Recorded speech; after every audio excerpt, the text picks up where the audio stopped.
Hello my friends, hope you're all doing fine. This is a quick video. I made a timeline, a vertical timeline, talking about the 70 weeks of Daniel, and I'm gonna make it available for you guys to download and print if you want. I would suggest you guys to print really big, about 20 inches, 40 inches tall, and 40 by 20 inches, about 40 centimeters to 80 centimeters, I guess.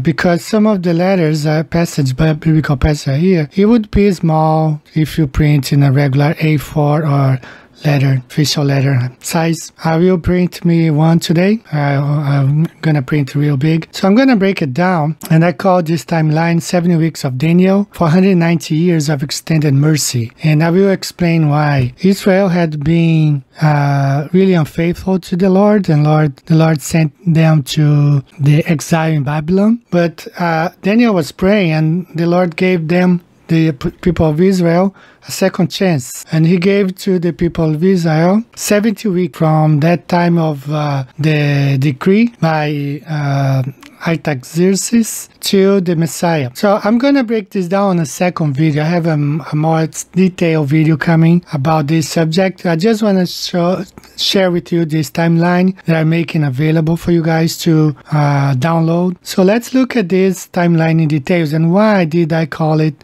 490 years of extended mercy? Well, let's look at this passage here from Matthew 18:21 and 22. Then came Peter to him and said, Lord, how oft shall my brother sin against me, and I forgive him? Till 7 times? Jesus said unto him, I said unto thee, until 7 times, but until 70 times 7. 70 times 7, 490 times. When the Lord gave Israel 70 weeks, so for some of you who have been studying this, know that 70 weeks really means 490 years. Now, why 490 years? If you remember, the people of Israel had to offer a lamb every year, a sacrifice of an animal. Each year, God would forgive their sins. So 490 years, that would mean 490 years of forgiveness of sins, okay, of sacrifices.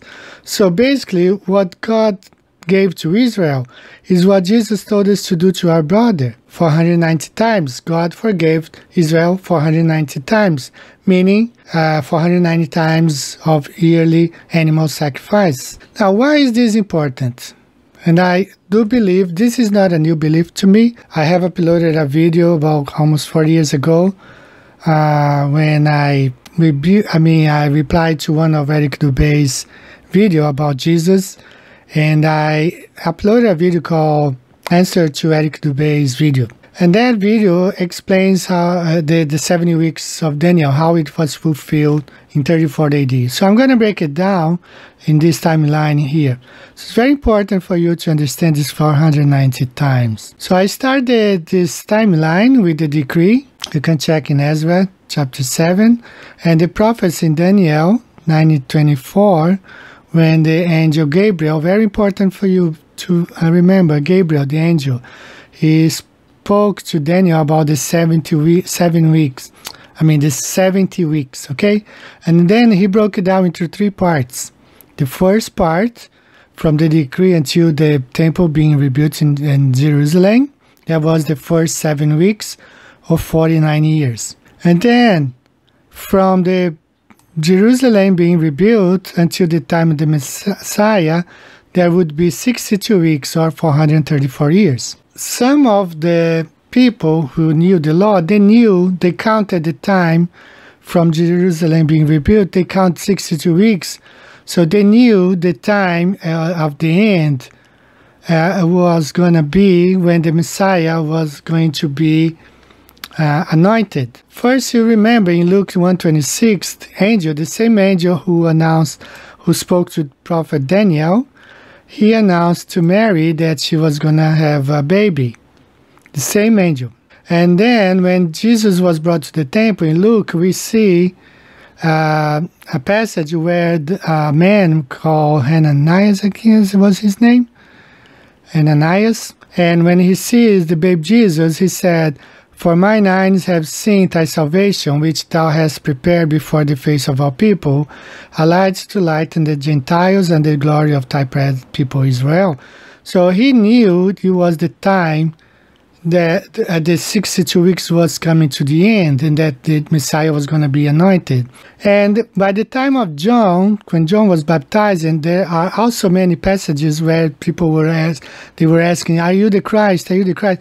Because they knew the end of the 62 weeks had arrived. And in Luke 3:15, we find this passage. And as the people were in expectation, they were expecting, and all men mused in their hearts of John whether he were the Christ or not. So the people were in expectation. They knew that at any moment the Messiah was going to be anointed. Not the Pharisees, but the people, some of the people who really loved the Lord. So they knew they were at the very end of the 62 weeks. So when Jesus was anointed or baptized by John the Baptist, he said in Mark 1:15 and saying, the time is fulfilled.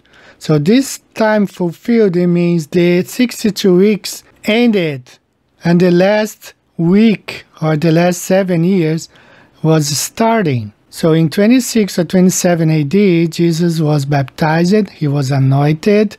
The time, the 62 weeks had ended, the time was fulfilled, and the last week, the last 7 years had begun. So in Daniel 9:27, we find this passage here. It's very important. People single out this passage to talk about future Antichrist, but actually you have to look back, not towards the future, but towards the back of the passage, like 9:26, 9:25, 9:24, the whole prophecy of Daniel 9. So because he in 9:27 really talks about Jesus and not about an Antichrist. So Daniel 9:27 says, and he, Jesus, shall confirm the covenant with many for 1 week, and in the midst of the week he, which means Jesus, shall cause the sacrifice and the oblation to cease, and for the overspreading of the abominations he, which means Jesus, shall make it desolate,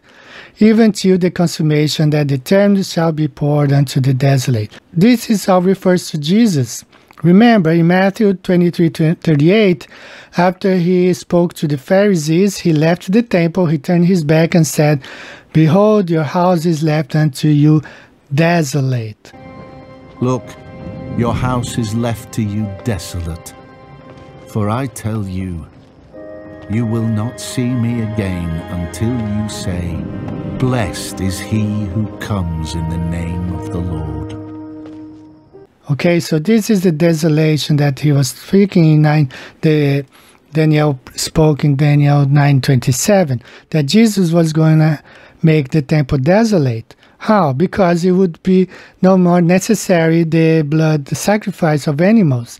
And as you see in the beginning of Acts, chapters 1-5, all the people were converting to Christianity. They were becoming Christian. They were not, the service of the temple were not being required anymore because the people were believing the gospel. And also here, the sacrifice, he says here, the covenant, he shall confirm the covenant with many. We find this passage in Matthew 26:28.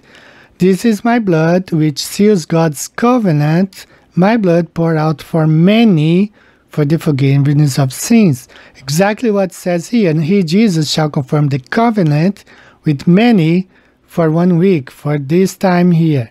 Then he took the cup, gave thanks, and offered it to them, saying, drink from it, all of you.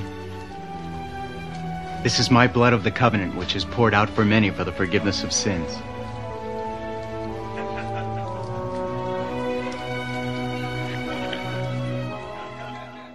And another proof that the temple was left desolate, we know the temple was where God inhabited, but when Jesus was killed, we find in Matthew 27:51, and behold, the veil of the temple was rent in twain from the top of the bottom, and the earth did quake and the rocks rent. So the God left the temple, he torn apart the veil, and no more, God was no longer there the temple was left desolate. And that was right in the middle, because the prophecy says in the middle of the week, in the midst of the week, the Jesus shall cause the sacrifice and oblation to cease. And he was killed around 30-31, right in the middle of the last week, 3.5 years of the last 7 years. And the following 3.5 years, the gospel was preached only for the Jews. That was the second part of the 3.5 years. The gospel was preached only for the Jews. You can check that in the book of Acts from chapters 1 through 5. What happened at the end of the last week, the last 7 years? The end of the last year, in 33 to 34 AD, ended the prophecy. For 190 years prophecy, Jesus Christ fulfilled everything it was written about him in Daniel 9. So what happened at the end? The thief was stoned to death. Paul was converted. And from that time, the gospel was directed to the Gentiles. Paul, telling about his conversion, you can find this in Acts 22 from 17, and it came to pass that when I was come again to Jerusalem, even while I prayed in the temple, I was in trance, and saw him saying to me, make haste and get thee quickly out of Jerusalem, for they will not receive thy testimony concerning me. And I said, Lord, they know that I imprison and beat in every synagogue them that believe on thee. And when the blood of thy martyr Stephen was shed, I also was standing by and consenting unto his death, and kept the raiment of them that slew him. And he said unto me, Depart, for I will send thee far hence unto the Gentiles. Okay, so this concludes the second part of the last week of the prophecy of 490 years. And from this time on, the gospel was preached to the Gentiles. So this is a complete timeline of the 490 years explained. There is no basis, no biblical passage saying that that the Lord took a break. Actually, if you go back to the prophecy and the example, Jesus said 490 times, not 483 times, and then take a break 2, 3 years, 5 years, 10 years, and then you go back and forgive your brother 7 more times. No, he said 490 times, the same way the Lord gave Israel 490 years, 409 times more of sacrifice, animal sacrifice. That's what I call the extended mercy from the Lord to the people of Israel. 490 times, 490 years. Same way we must forgive our brother 490 times. God gave us an example. He didn't fall short. He will not tell us to do one thing while he did something different. So this is the complete vertical timeline by Amelia Earhart, Flat Earth, Banjo, USA, Japan, and Brazil of the 70 weeks of Daniel. I'm going to make it available for you guys to download and print and study. I'm going to make another video about this in a couple of days or maybe next week. But I do believe that the 490 years, the 70 weeks of Daniel prophecy has been fulfilled completely. So there are a lot of errors, a lot of pastors teaching errors about a future 7 weeks of tribulation.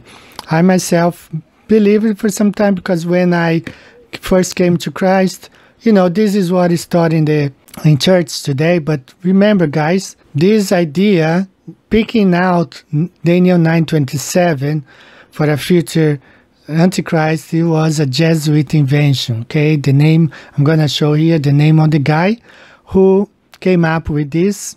And then it was followed by another guy from the Church of England, which is basically a Catholic Church of England, and the famous Cyrus Scofield, who released his Zionist Bible. But it's not really, you cannot break apart the prophets of Daniel. It's one big, long prophecy about Jesus Christ. You cannot take one verse apart, 9:27, and apply to a future Antichrist. There's no basis for that. But I will be back to making another video about this. I am interested to know which denominations teach this 490 years has been fulfilled. So far, I know the Church of Christ, they teach this, and the Seventh-day Adventists also, they teach that the 490 years have been fulfilled. If you know of any other denominations that teach the same, please leave your comments below. Thanks, guys. God bless you. I'll see you next time. Bye-bye.